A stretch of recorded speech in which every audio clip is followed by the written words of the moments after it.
বিরতির পর স্বাগত। আমরা গোটা দেশব্যাপী নারী দিবস পালন করেছি, গোটা দেশ নয় গোটা বিশ্বব্যাপী নারী দিবস পালন করেছি, কিন্তু সত্যি নারীদের সম্মান কি আমরা করতে শিখেছি? কারণ বিভিন্ন সময় দেখা যায় মধ্যযুগীয় বর্বরতার শিকার হতে হয় গৃহবধূদের। আবারও একই ছবি, পারিবারিক সম্পত্তির বিবাদের জেরে মারধর করে শারীরিকভাবে নির্যাতন করা হয়। মূল অভিযুক্ত মিলনের নেছা নামে আর সিপাহীজলা জেলা পরিষদের এক সদস্য বলেই জানা গেছে। তার সহযোগী হিসেবে রয়েছে আরো কয়েকজন। সোনামুড়া মধ্য বক্সনগর এলাকায় এই চাঞ্চল্যকর ঘটনাটি ঘটেছে গত 11 ফেব্রুয়ারি। প্রকাশ্য রাস্তায় দিন দুপুরে এই ঘটনাটি ঘটল। প্রথম অবস্থায় দেখা গেছে যে কলমচৌড়া থানা কর্তৃপক্ষ এই বিষয়টা নাকি কোনো ধরনের অভিযোগ নিতে চায়নি, এমনটাই অভিযোগ।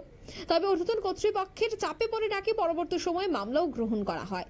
তবে এই পুরো ঘটনায় কিন্তু রীতিমতো ছিছিড়া পড়তে শুরু করেছে।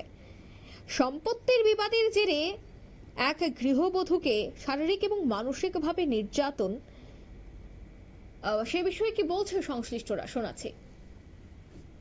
ডাক্তার, আমি মধ্য বক্সনগরের একজন বাসিন্দা।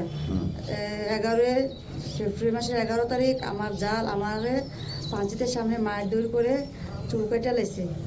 আমি এখন এটা সঠিক বিচার যে আমি মহিলা কমিশনে গেছি, মুখ্যমন্ত্রীর কাছে গেছি, এসপি অফিসেও গেছি, ডিএসজির কাছে গেছি, আমার কোনো বিচার হইতেছে না। আমার আর হুমকি দেয় আমার মাইরালে বই করবো সেই করবো। আমি এটা সঠিক বিচার চাই মুখ্যমন্ত্রীর কাছে।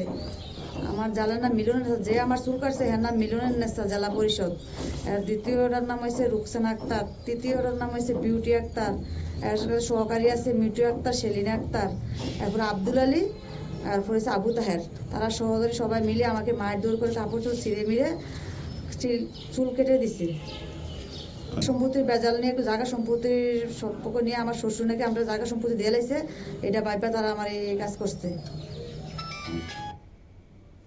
আপনারা শুনলেন সেই অভিযোগ।